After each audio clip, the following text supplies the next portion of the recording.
Un jour où Esbark fait son jogging du matin, il rencontre un être étrange qui est en train d'arroser le sol. Esbark, curieux de nature, lui demande pourquoi il arrose le sol. L'être étrange lui répond: « J'ai planté des chips magiques et le gars qui me les a vendus m'a dit que si je les arrose, il va y avoir un chipier qui va pousser. » « Mais qu'est-ce qu'un chipier? » demande alors Esbark. L'être étrange lui répond: « C'est un arbre dans lequel poussent des sacs de chips. » Esbark, très étonné, répond alors: « J'aimerais bien posséder un de ces arbres.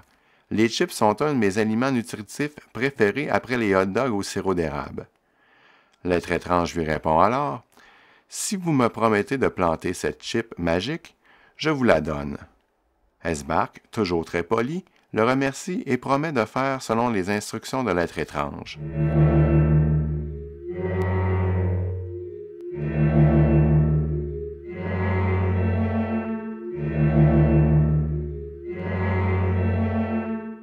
Le lendemain matin, Esbark se fait réveiller par son compagnon Cibolak, qui est accompagné du triangle avec des yeux puis une bouche et du camion de hot dog.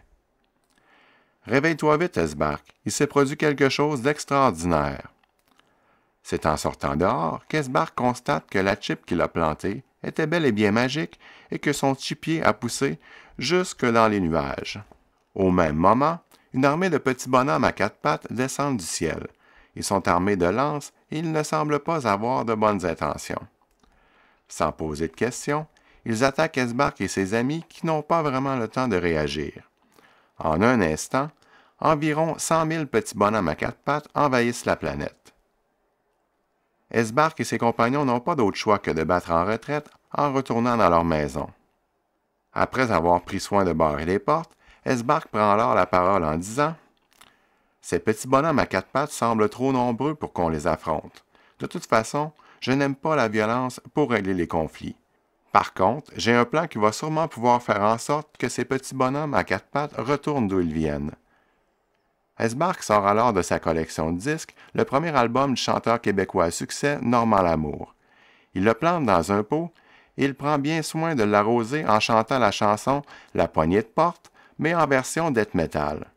Il est accompagné de Cibolak à la basse, du camion de hot dog à la guitare et du triangle avec des yeux puis une bouche à la batterie. Au même moment, un arbre se met à pousser et à ses branches, on peut remarquer les 94 albums de Normand Lamour qu'il a composés dans les 8 dernières années. Esbark et ses compagnons les décrochent et ils vont les distribuer à tous leurs voisins qui se sont réfugiés dans leur maison à l'aide des passages secrets qui les relient tous. Au signal d'Esbark, tout le monde met un disque dans leur lecteur CD et appuie sur Play en même temps avec le volume au maximum.